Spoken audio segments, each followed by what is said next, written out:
Blessings. I come to you on the 27th day of my 75 Hard, a journey in which I certainly feel strength from my body, the physical manifestation of self, the visual component of what people see. But I also come with a stronger mind and, being able to dive into yourself throughout this process, focusing on reading and really understanding yourself causes you to not just feel strength from a body standpoint, from a physical manifestation, but from a mental manifestation as well. When you untap from these subconscious thoughts and you look at the man in the mirror and you start to ask yourself these probing questions when you're pensive throughout life and just thinking through things, thinking in the moment, mindfulness, awareness, these things bring you a deeper sense of happiness because you feel and you do have more control over life and more control over the outcome of life. If you can take control of your behaviors, of your actions through discipline, you have unlocked a key. You have unlocked the ability to live the life that you want to live. And it starts here. Your mental, your actions, your behaviors are all controlled by your mental. And you have to understand the thoughts that are coming into your head. So you acknowledge these thoughts. At times you play them in your head and you interrogate these thoughts. And then you wait to act, right? Because these thoughts are just thoughts until they have some type of physical manifestation, whether through speaking or reacting. And it's a very peaceful place to be because I have control over myself. A part of the hard 70 or 75 hard is reading. And this has been something that I've always wanted to do more of. I just haven't set aside the time to do so.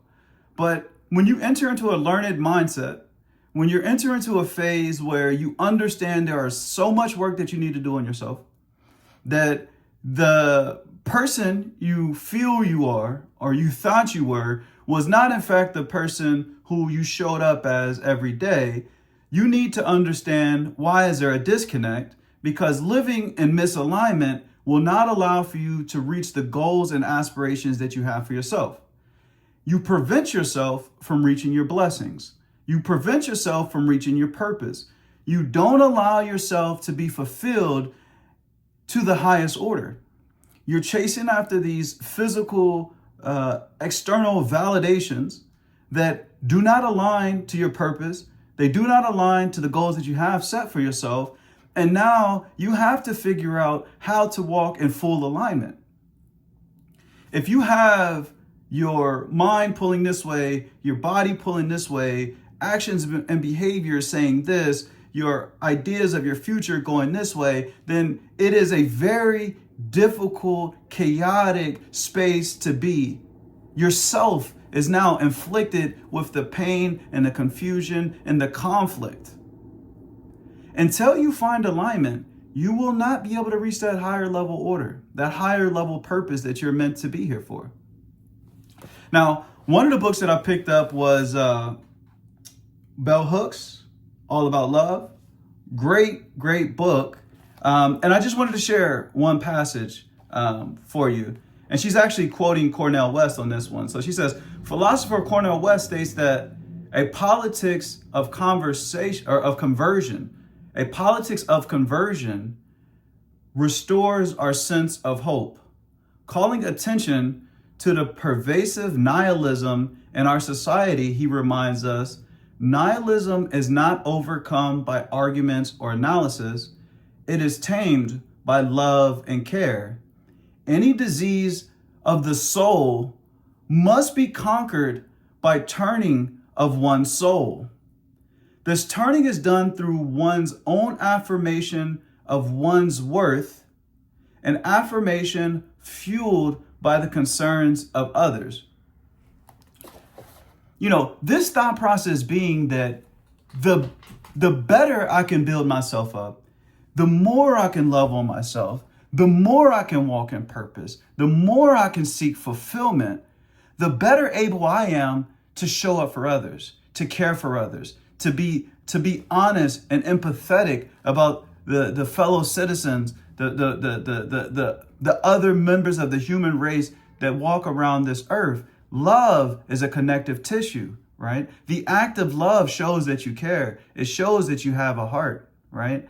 And in this book, she preaches about this love ethic. And she talks about like a process of conversion.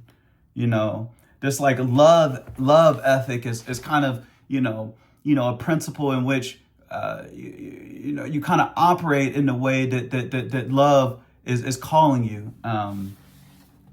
She talks about embracing a love ethic means that we utilize all the dimensions of love: care, commitment, trust, responsibility, respect, and knowledge in our everyday lives. We can successfully do this only by cultivating awareness, that mindfulness, right? Being aware enables us to critically examine our actions to see what is needed so that we can give care, be responsible, show respect, and indicate a willingness to learn. Day 27, I'm continuing in on this journey. For me, the process now is about patience. It's about patience. It's about allowing for this process to happen. For me to not feel like I need to control everything, because I'm no longer in control. All I can do is continue to show up for myself. All I can do is state the man that I am and live as the man that I am. To no longer allow for there to be distance between those two things. With conviction, state the man that I am, who I am as a man, how I show up in the world, and then show up that way. This is day 27. I got a little preachy. I appreciate anyone who has subscribed or watched any of my videos. This journey continues, but it continues with patience and love and the ability to soak in all of the messages, all of the learning, all of the conversion that needs to happen in this moment. Peace and blessings.